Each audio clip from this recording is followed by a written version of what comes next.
The New York Mets fire sale has officially begun as they traded David Robertson to the Miami Marlins yesterday in exchange for a couple of top 20 prospects. It was a decent haul, but who could have seen this coming for the Mets going into the season? They were expected to be one of the main World Series contenders, and now they find themselves selling off assets at the deadline, whether it be Justin Verlander, Max Scherzer, Tommy Pham. One of them is coming up next, so we'll break that down and much more in this episode of Diamond Digest. So it's come to the surprise of nobody that the New York Mets are now selling at this year's deadline. I'm your host, Peter Vrionis. This is Diamond Digest. We're going to break down the craziness surrounding the New York Mets. And the first domino to fall was David Robertson yesterday with this trade. So the Marlins have acquired David Robertson from the Mets in exchange for infielder Marco Vargas and catcher Ronald Hernandez. Now, Vargas and Hernandez are two top 20 prospects in the Marlins system that are heading the Mets' way. So pretty good return for a 38-year-old closer. And look at this. This is a crazy stat right here. David Robertson's 38 years of age. Ronald Hernandez and Marco Vargas combined don't even make his age. So they're 19 and 18, respectfully. Now, this is crazy. This is just the way that things are going to go from now on. These prospects are a lot younger than myself now, and it's just crazy to think about. But these are David Robertson's savant percentiles, whatever you want to call them. He's having a really good season. He's got a 2.05 ERA with 14 saves on the season. Now, the closer position was expected to be one of the major question marks for the New York Mets because Edwin Diaz was out for the year. I mean, he hurt himself in the World Baseball Classic. He tore his ACL celebrating. Never something that you want to see, especially in a tournament before the season starts. So that was a big blow to the New York Mets' playoff chances and their World Series chances, but no one could have seen them being games over 500 and games under 500, and just struggling to generate offense and generate really anything positive that the way that they have. So it's been a total disappointment for the New York Mets. We'll look at this trade again. So it's David Robertson from the Mets in exchange for Marco Vargas and Ronald Hernandez of the Marlins. So a good return. I mean, Mets fans are pretty happy with the prospect haul that they got back in exchange for David Robertson. But still, I mean, you had expectations of winning nearly 100 games and making the playoffs, and the Mets did win 100-plus games last year. They were one of the better teams in all of baseball, and they managed to lose in the wild card. They had to make some changes over the offseason because their team just wasn't good enough. They weren't built for the postseason, and I feel like they did a great job of addressing that. They nearly got Carlos Correa. You know, they were spending money left, right, and center. Sometimes it just doesn't work out. This is not only the biggest disappointment in baseball this year, it might be one of the biggest disappointments in Major League history. That's how disappointing this year has been for the New York Mets. And I'm sure all the Mets fans watching this, all the Mets fans on Twitter that are reacting to this trade can second that notion.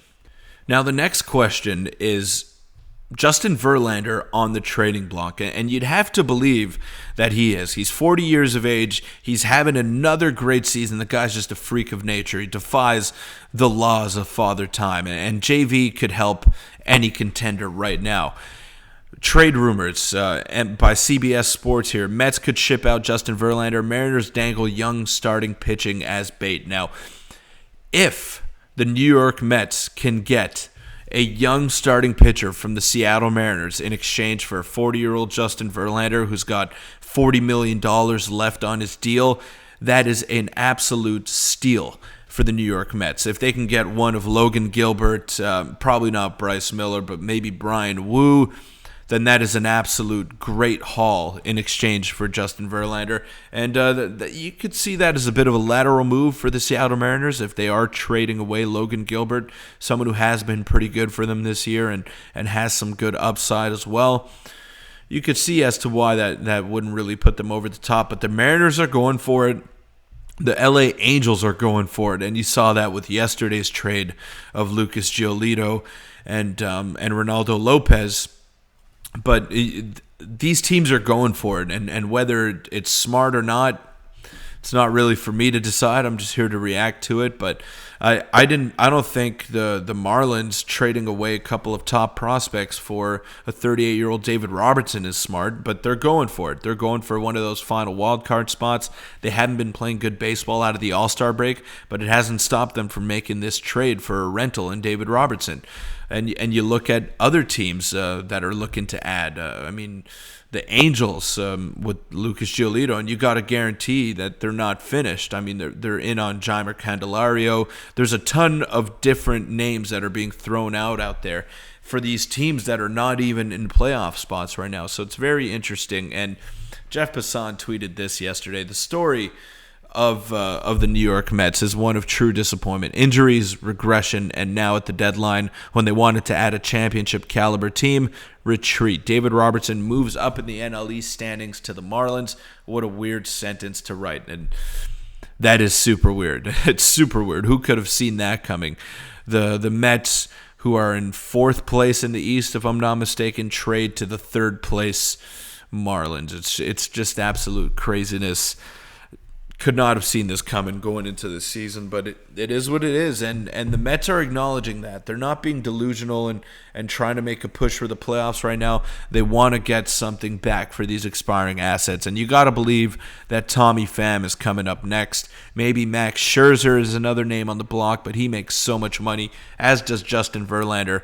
But I want to touch on Verlander here. And Justin Verlander, 2.44 ERA over his last 10 starts, would help any contender.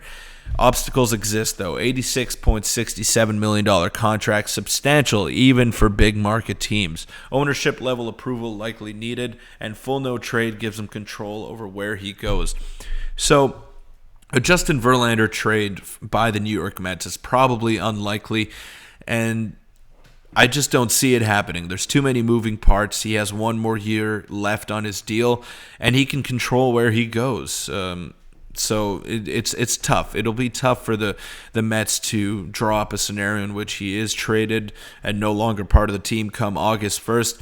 But I'm sure there's going to be a lot of big market teams that are in on Justin Verlander. Maybe the New York Yankees are going to be on him. The Boston Red Sox could be a name.